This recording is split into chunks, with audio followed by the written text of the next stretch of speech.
പണ്ട് കൃതമാല നദിയുടെ തീരത്ത് വാനപ്രസ്ഥ ധർമ്മങ്ങളിൽ മുഴുകി സത്യവ്രതൻ എന്ന രാജർഷി വസിച്ചിരുന്നു.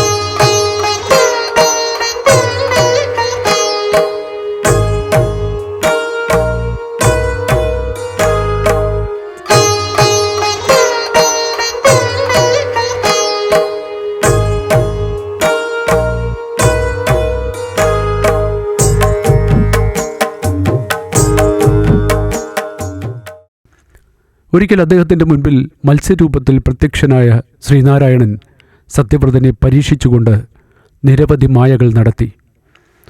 തൻ്റെ മുൻപിലുള്ള മത്സ്യം നാരായണൻ്റെ അവതാരമാണെന്ന് മനസ്സിലാക്കിയ സത്യവ്രതൻ ഭക്തിയോടെ നാരായണന് മുമ്പിൽ നടത്തിയ പ്രാർത്ഥനാ നിർഭരമായ അഭ്യർത്ഥന മൂലം ഭഗവാൻ തൻ്റെ ജന്മോദ്ദേശം വെളിവാക്കുകയുണ്ടായി.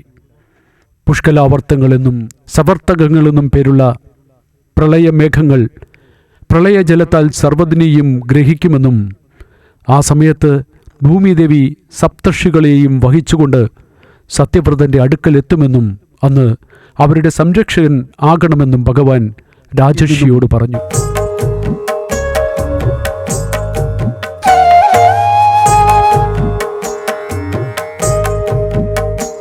ബ്രഹ്മാവിൻ്റെ പക്കൽ നിന്നും വേദങ്ങൾ മോഷ്ടിച്ച ഹയഗ്രീവനെ ആഗതമായ പ്രളയപയോധിയിൽ നിഗ്രഹിച്ച് വേദങ്ങൾ വീണ്ടെടുത്ത് അത് സപ്തർഷികൾക്ക് നൽകുമെന്നും ഭഗവാൻ അന്ന് അരുളി ചെയ്തു. ശേഷം സർവ്വതും പ്രളയജലത്താൽ മൂടപ്പെട്ടു.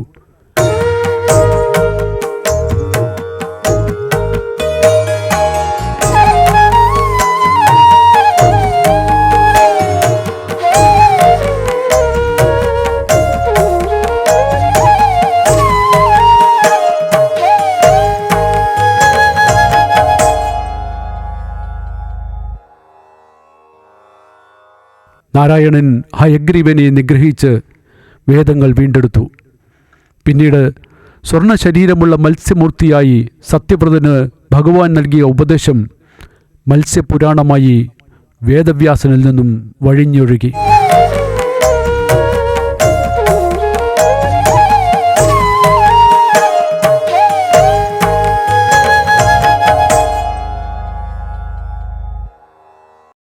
മായാശക്തി സ്വരൂപനായ ഭഗവാൻ മത്സ്യരൂപത്തിൽ അവതരിച്ച നദിയാണ് കൃതമാല.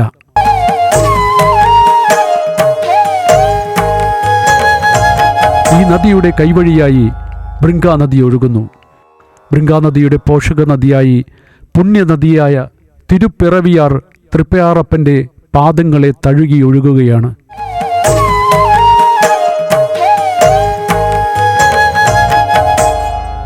തൃപ്രയാ നദിയുടെ കടവിൽ നടത്തുന്ന മീനൂട്ട് വഴിപാട് സാക്ഷാൽ മത്സ്യാവതാരമൂർത്തിയായ ശ്രീനാരായണനെ സങ്കല്പിച്ചുകൊണ്ടുള്ളതാണ്.